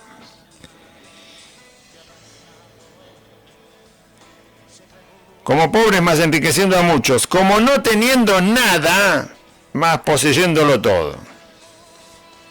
poseer todo, ¿por qué? Porque soy dueño de todo. Como no teniendo nada, es como decir, bueno, sí, hay muchas cosas en el mundo, yo no soy el dueño de todas las cosas que hay en el mundo, pero Pablo dice, tenemos los ministros del Evangelio que vivir como si todo fuera nuestro, porque todo es de Cristo. Es decir, ¿cómo se lleva eso a la práctica? Bueno, y yo pienso que sería fácil pensarlo de esta manera. Pablo dice, no poseemos todo, como no poseyendo nada. Así como muchas cosas no son nuestras y por lo tanto no podemos hacer lo que queremos con esas cosas que no son nuestras, dice Pablo que también podemos vivir como si todas las cosas fueran nuestras, porque en realidad quien es dueño de todas las cosas que hay en todo lugar es el Señor al que servimos. Es decir, indirectamente, no directamente, yo no tengo el título de propiedad de todas las casas, de todos los autos y de todas las herramientas, de todas las fábricas, de todas las cuentas de banco, no tengo yo la titularidad, no soy yo el dueño directo para hacer de eso lo que yo quiero, porque no es mío, no soy propietario. Pero Pablo dice que nosotros vivimos como si fuéramos los dueños de todas las cosas, porque aquel a quien nosotros anunciamos, ese sí es el verdadero dueño de todas las cosas. O sea que no hay ninguna distancia entre ser yo el dueño de todas las cosas que hay por ahí y aquel que es el verdadero dueño de todas las cosas que hay por ahí. No hay distancia. ¿Por qué? Porque somos sus hijos. Porque Él nos compró. Y lo que es de Cristo, dice la Biblia, es nuestro. Y de Cristo son todas las cosas. Por lo tanto, no nos provoca ninguna ansiedad el no poseerlo todo, porque en realidad lo posee nuestro Señor. Y cuando el Señor quiere, simplemente lo trae a nuestra vida, si fuera necesario. Y si no, ahí se quedará hasta que el Señor nos lleve de este mundo o considere que necesitemos algo. Amén. Bien, ahora si el Señor Jesús no fuera el dueño de todas las cosas, entonces sí, no poseemos nada y nada, no poseeremos nada nunca de aquello que no tenemos. Pero resulta que el Señor es el dueño de todo. Y a Él le servimos, y a Él lo anunciamos, y de Él hablamos. Bueno, ahí terminan las recomendaciones como ministro de Dios. Y ahora Pablo les dice a los Corintios, no solamente nos recomendamos como ministro de Dios en todas estas cosas, sino que les hemos hablado con sinceridad y con verdad todo el Evangelio que el Señor Jesucristo nos ha enseñado. No nos hemos reservado ninguna cosa. Les hemos enseñado y le queremos enseñar, dice Pablo, lo pone en plural porque también Timoteo iba ahí, Tito iba ahí, Silas, Bernabé, Apolos, bueno, muchos eran los que, Estefanas, que iban, Aquila, Priscila, muchos eran los que iban y habían pasado alguna vez por Corintio, enseñándoles el Evangelio, por eso está en plural. Nuestra boca se ha abierto a vosotros, oh Corintios, nuestro corazón se ha ensanchado. Eso significa que él les quería, Pablo nunca se guardó ninguna enseñanza o verdad del Evangelio que no les quiso transmitir a los corintios. En ese punto es como va. Y además habla de la sinceridad como persona y como ministro del Evangelio al hablarles y enseñarles el Evangelio. No estáis estrechos en nosotros. O sea, nosotros no somos personas que queremos manipularlos enseñándoles 4 o 5 cosas, después no les enseñamos nada y por supuesto vamos a abusarnos de su persona. Por no enseñarles toda la verdad, sino solo un pedacito y después los manipulamos, como hacen los engañadores. No, no somos así, dice Pablo. no estáis estrechos en nosotros, pero sí sois estrechos en vuestro propio corazón. Ellos se cerraban, los corintios se cerraban en cuanto a recibir toda la enseñanza del Evangelio. Quizás porque algunas cosas no les gustaban que Pablo les enseñara, que les exhortara, que les transmitiera la verdad, y preferían no escucharlo. No, nosotros les vamos a enseñar todo con toda la sinceridad y la verdad y pureza que corresponde. Pues ustedes son los estrechos de corazón, no nosotros. Abran su corazón para que sigamos enseñándole. Pues para corresponder del mismo modo, es decir, si nosotros tenemos un corazón abierto, ustedes también tengan un corazón abierto. Si nosotros queremos enseñarle todo, entonces recíbanlo todo. Pues para corresponder del mismo modo, como si fueran mis hijos les hablo, ensanchaos también vosotros. ¿Qué está diciendo básicamente? Yo les quiero enseñar todo, no se cierren.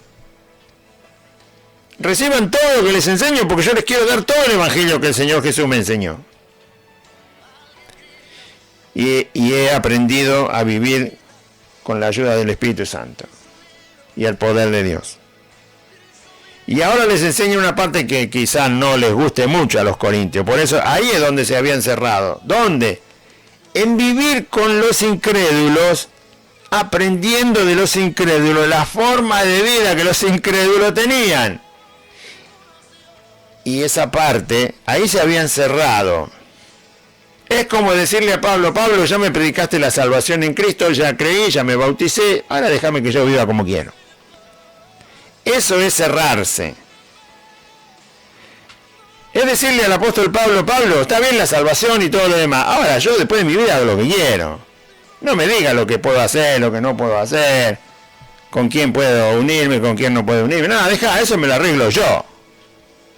Eso es cerrar el corazón a las enseñanzas del Evangelio, porque las enseñanzas del Evangelio del Señor Jesucristo, el Hijo de Dios, nada menos que vino a salvarnos, murió y resucitó, las enseñanzas del Evangelio abarcan toda la vida. Toda.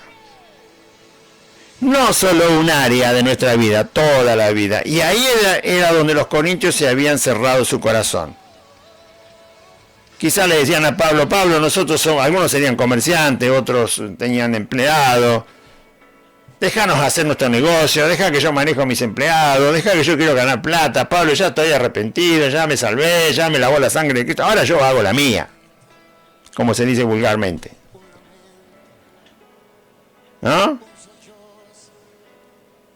Algunos quizás querían tener 2 o 3 mujeres. Otras mujeres quizás querían tener maridos alquilados, qué sé yo, no sé qué querían hacer, ¿no? Esa parte era donde ellos no querían que Pablo les exhortara, les enseñara. No, el Evangelio y las enseñanzas de Cristo abarcan todo nuestro ser. Jesús es el Señor de mi pensamiento, de mis palabras, de mi acostarme, de mi levantarme, de los bienes que tengo, del trabajo que llevo adelante, de las personas con las cuales trabajo, de las personas que me pagan mi trabajo. Es Señor de todo, abarca toda la vida, pensamientos, palabras, intenciones, las cosas que hacemos, las que dejamos de hacer, con quién las hacemos, con quién no las hacemos, todo, abarca todo.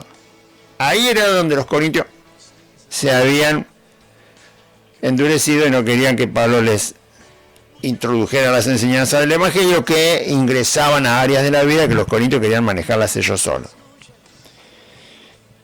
Y la forma que habían aprendido del mundo. No os unáis en yugo desigual con los incrédulos, porque ¿qué compañerismo tiene? Él va a decir varias cosas en contraposición una con la otra, ¿no? Una es contraria a la otra. ¿Qué compañerismo tiene la justicia con la injusticia? Si una cosa es justa, no puede estar con lo que es injusto. Y si una cosa es injusta, no puede estar con las cosas que son justas. Están separadas siempre. La justicia es lo que nosotros hemos recibido de parte de Dios. Por lo tanto, no podemos otra vez vivir en comunión con la injusticia o vivir aceptando, creyendo y estando de acuerdo con aquellos que todavía viven en injusticia, porque nos van a influenciar con formas de vida, con palabras, con pensamientos que tienen que ver con la injusticia, personas incrédulas. Por lo tanto, no podemos nosotros estar aprendiendo. Cuando él dice ahí, ¿qué compañerismo tiene la justicia con la injusticia? Quiere decir, ¿cómo van a aprender de los injustos que todavía son incrédulos hacia Dios? ¿Qué le va a enseñar a un incrédulo que es injusto todavía delante de Dios para vivir al cristiano? Nada. Nada. Porque ¿qué compañerismo tiene la justicia con la injusticia? ¿Y qué comunión la luz con las tinieblas? Nosotros tenemos toda la revelación de Dios, toda la verdad. En cualquier área de la vida de cualquier ser humano, de cualquiera, y no importa qué situación esté viviendo. En la Biblia tenemos la verdad para toda situación humana, para toda situación humana.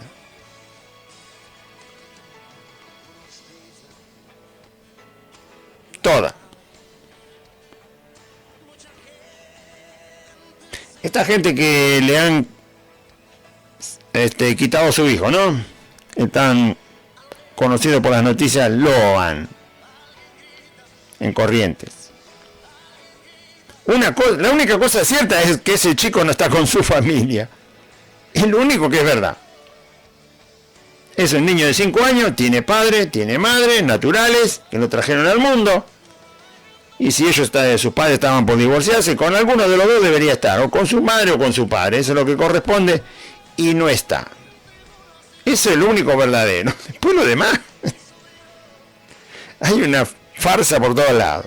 Bien. Por supuesto son gente idólatra, ya lo han dicho, andan con los curanderos, con los brujos, con los adivinos, le hicieron una fiesta a la tierra, a la Pachamama y no sé a qué otro San Antonio. Bueno, no creen en Dios. Ahora, si alguien se acercara, pudiera acercarse, difícil porque están custodiados hasta para que no se le acerque una hormiga, y están con psicólogos, y están con los asistentes sociales, y qué sé yo qué. Pero supongamos que alguien pudiera llevarles el Evangelio a esas dos personas, las principales personas que están sufriendo esto, que son el padre y la madre. Si alguien pudiera llevarles el Evangelio, y los que son sus propios hermanos de sangre, el Evangelio tiene la respuesta de qué tiene que hacer la persona. ¿Sí? Porque el Evangelio tiene la respuesta para toda situación que le toque vivir a un ser humano. Un padre, una madre, un hijo, una persona de poder, una persona débil, un patrón, un empleado, una persona sana, una persona enferma, una persona que tiene lo que necesita, otra que no tiene lo que necesita, una persona que vive en la calle, una persona que le sobra dinero, una persona... Para toda situación. No, el Evangelio no está ausente en las áreas de la persona ni en las cosas que la persona vive. Tiene respuesta para todo.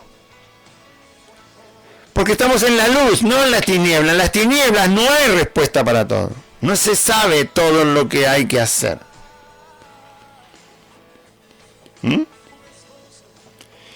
Bien. Si alguien le predicara de verdad el Evangelio a estos dos padres, ese niño Loan, le predicara la verdad del Evangelio, sabría qué decirle. No se lo voy a decir yo en el micrófono porque no tiene sentido de ser.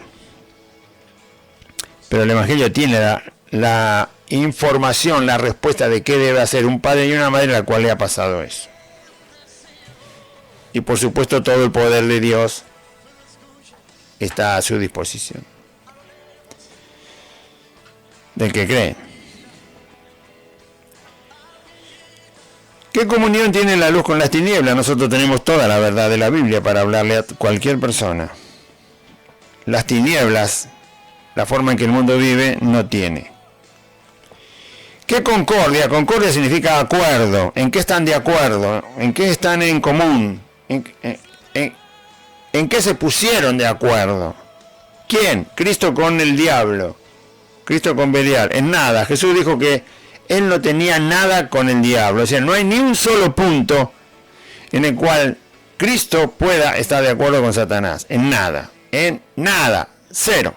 No hay ninguna concordia, en ninguna cosa están de acuerdo. Jesús lo enseñó bien y la Biblia lo enseña bien. Con Satanás no hay nada, absolutamente nada. Ni el más mínimo detalle en el cual Cristo pudiera estar en acuerdo con algo que es de Satanás. Por lo tanto, todas las ideas, pensamientos, filosofías que están fundamentadas en el mundo, que son enseñadas por las tinieblas y por las huestes de maldad y por el diablo mismo, no pueden ni agregarse ni usarse dentro del Evangelio de Cristo. Nada de filosofía, nada de sociología, nada de humanismo, nada de meditación, nada de inspiracionismo, nada de psicología, filosofía, nada de todas esas tonterías. Tienen consejos humanos, experiencia humana, capacitación humana, cultura, nada. Porque todo está influenciado de alguna manera y en algún grado por el diablo, y no hay ningún punto de contacto entre el diablo y Cristo. ¿Qué concordia Cristo con Belial? ¿O qué parte el creyente con el incrédulo? Ahora, sacando al Señor, ¿vos pensás que el Señor Jesús tiene un punto de contacto con Satanás? ¿Algo que tienen en común? Nada. Y los que son creyentes, que creen en Cristo, ¿qué punto de contacto pueden tener con los incrédulos? Si el incrédulo está siendo influenciado todo el tiempo por el príncipe de este mundo. Lo que piensa, las intenciones de su corazón, la forma en que quiere vivir, todo está influenciado por el príncipe de este mundo. Entonces, ¿qué punto de contacto y de acuerdo puede tener un creyente con un incrédulo en cuanto a su forma de vivir? Y a lo que debe buscar en la vida el creyente. Nada. Con el incrédulo, nada. Todo eso los corintios lo hacían, por eso Pablo le dice, Corintios, no lo hagan más. Crezcan un poquito. ¿Qué acuerdo hay entre el templo de Dios y los ídolos? Los ídolos están en los templos de los idólatras, ¿sí? Las estatuas, las esfinges, las figuras, los dibujos que representan dioses que no son, están en los templos que hacen los idólatras. ¿Qué acuerdo hay entre el templo de Dios y los ídolos? Porque vosotros sois el templo del Dios viviente. Los creyentes somos donde habita Dios, por habitar el Espíritu Santo de Dios en nosotros, por la obra de Cristo. Y el Espíritu Santo de Dios es Dios. Dios vino a habitar dentro nuestro porque nos limpió con la sangre de su Hijo. Muy bien. Entonces, si ustedes son templo de Dios, no puede haber lugar en ustedes para la idolatría. Dejen la idolatría. Háganla morir. Ahí está la selección argentina de fútbol por ganar una copa. Todo el mundo está ahí. Algunos se gastan lo que no tienen para ir a ver ese partido. Viajar allá a Estados Unidos. Muchos ya han ido. Pastores también van. ¿Qué tal? Después se suben a predicar el evangelio, por favor. Con un ídolo. Usted tiene que tener hijo de Dios, ministro de Dios. Tiene que tener al Espíritu Santo en su vida que le guíe a toda verdad, a toda justicia. ¿Qué tiene que dejarse guiar por una cosa idólatra? Los ídolos que tiene el mundo no los puede tener un ministro del evangelio, un creyente no los puede tener. Definitivamente no los puede tener. No lo sabía. Bueno, descártelo. ¿Qué importa si gana Argentina, no gana Argentina? ¿Qué tiene que ver eso para la gente incrédula? Porque tienen ídolos. Ídolos de fútbol, ídolos de la cultura, ídolos de la música, ídolos de la política, ídolos de la cultura, de la sociedad, de la ciencia, ídolos, sí, no importa con qué te hagas un ídolo. No los debe tener. Porque vosotros sois templo del Dios viviente, como Dios también dijo, y ahora va a citar un texto que está en Isaías 52. Primera de Corintios 3:16, donde Pablo ya había citado esto.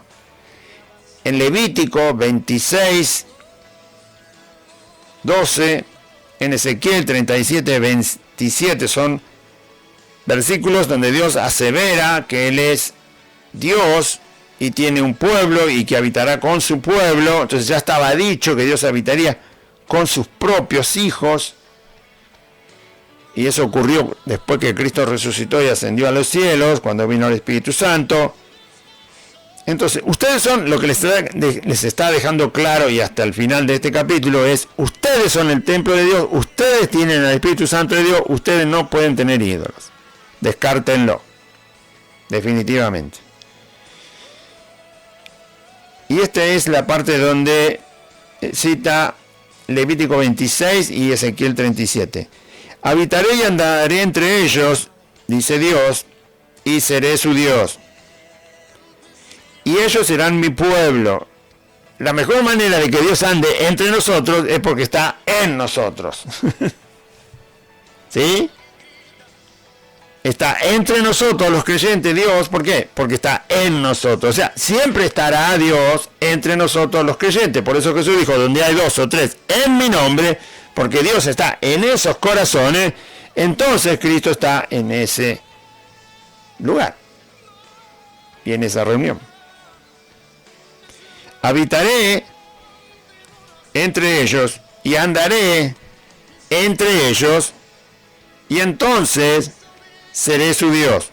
Ellos serán el templo y yo el que lo habita. Y ellos serán mi pueblo. Después va a citar Isaías 52, otro pasaje. Dios lo dice muchas veces, por supuesto, en el Antiguo Testamento, pero Pablo cita algunos lugares del Antiguo Testamento para recordarle a los corintios, que aunque no son judíos en su mayoría los corintios, pero ya habían escuchado esto cuando se les predicó el Evangelio por primera vez. Por lo cual, salid en medio de ellos. ¿De qué ellos? De los ídolos. Y de los incrédulos que tienen ídolos. Los incrédulos idólatras que no se convierten cuando se les predica el Evangelio. Los incrédulos que no se convierten cuando se les predica el Evangelio de Jesucristo siguen siendo idólatras. Por lo tanto, no vivan con la idolatría de esta gente. No vivan en comunión con ellos siendo idólatras ustedes junto con ellos. Eso se refiere. Vos podés tener parientes que son incrédulos, seres queridos inmediatos. Ya les predicaste el Evangelio, muy bien. Pero entonces vos no vivas con ellos la idolatría que ellos tienen. Son tus parientes, los tenés que saludar y tenés que seguir hablándole. O tus compañeros de trabajo son idólatras. Dicen, hola, buen día, vamos a trabajar, pero no quiere decir que vos te distancias físicamente, sino que salgas de la comunión, de la práctica, de la idolatría que ellos tienen para seguir vos la idolatría que ellos tienen. No tengas vos la idolatría que tienen los incrédulos. No la practiques con ellos, no la aceptes, no la tengas como verdad porque es mentira. Salid en medio de ellos y apartaos, dice el Señor. No toquéis lo inmundo, no participes de la idolatría. El otro quiere decir incrédulo, idólatra que sea. Vos predicar el Evangelio, si después de predicar el Evangelio quieres seguir siendo idólatra, muy bien, que la practique él, la idolatría, que no me haga parte a mí, que no me quiera enseñar, que no me quiera decir que eso es verdad. No, rechazo todo. Por eso hay que hablarle primero al Evangelio, al idólatra. Salid en medio de ellos y apartaos, dice el Señor, y no toquéis lo inmundo, y yo os recibiré. Y Dios tendrá una real y verdadera comunión con sus hijos, pero tenemos que rechazar cualquier forma de idolatría que Dios nos enseñe y nos traiga luz al entendimiento para saber que esas cosas son idolatría, ya sea propias o de alguien que me las quiera hacer compartir. Yo las debo rechazar abiertamente, tajantemente, totalmente. Y entonces mi comunión con el Señor será genuina y fructífera, y yo os recibiré. Lo cual significa que también nos va a oír, que también va a contestar, que también nos va a sostener, que también nos va a fortalecer. Pero si somos idólatras, la mano de Dios se detiene hasta que dejemos la idolatría. Y seré para vosotros por Padre, no solo Dios, sino Padre, como bien enseñó Jesús. Me comportaré no solo como Dios poderoso, sino como Padre, cuidador. Y vosotros me seréis hijos e hijas. Ahí no hay problema. Hijos e hijas, tanto para varón o mujer. Es la misma condición y el mismo trato de Dios. Estoy leyendo 2 de Samuel 7:14.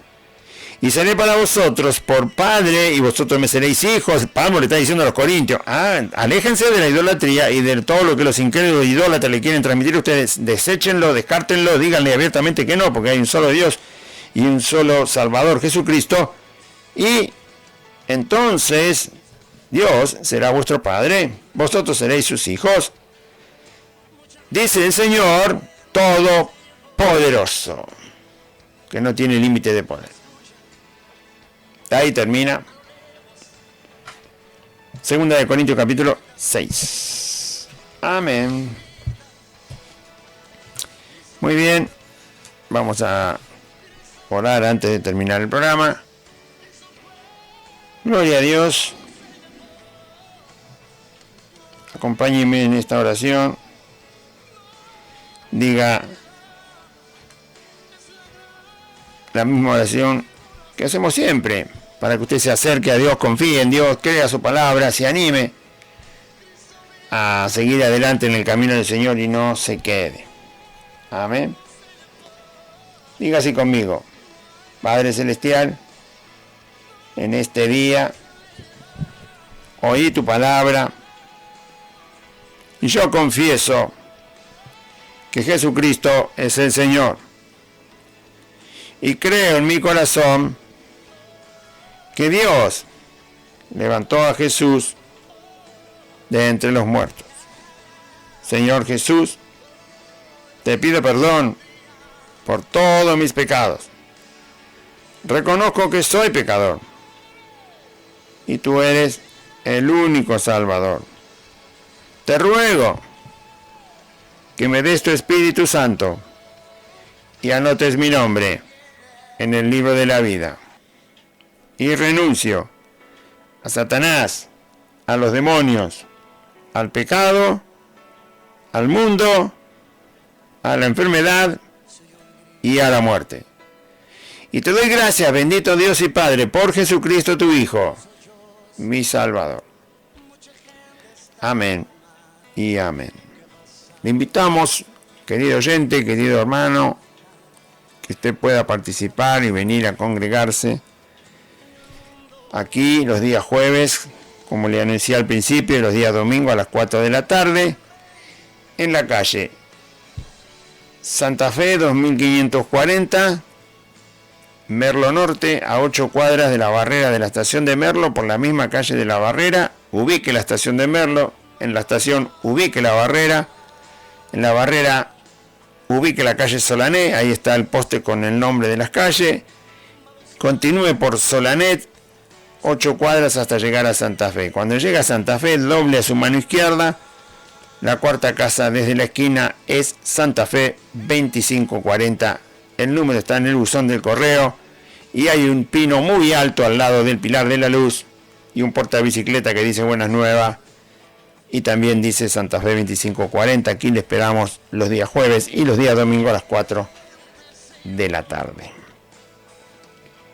Recuerde también que la radio está solicitando a su audiencia su colaboración para continuar, para seguir adelante. La radio necesita ayuda, de los oyentes, de todos los que participan del servicio que la radio presta, las radios, el internet, el YouTube, el Facebook, las plataformas. Siéntase parte y colabore con su ofrenda voluntaria para la radio, porque la radio lo está necesitando. ¿Cómo puede hacer? Bueno, puede llegar aquí los jueves y los domingos, en el horario de la reunión, estar con nosotros, reunirse, congregarse, escuchar la palabra, y en esa instancia puede colaborar, puede dejar su ofrenda en el buzón del correo, en un sobre cerrado, en un papel cerrado, ahí donde está el lugar para echar las cartas.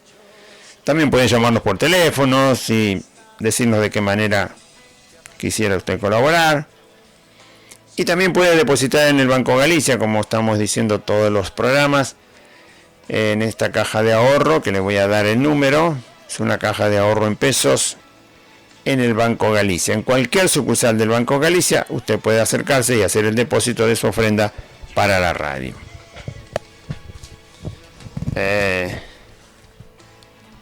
Anote el número. Si a usted nunca hizo un depósito de este tipo, bueno, cualquier empleado del banco le va a ayudar, es una cosa muy sencilla.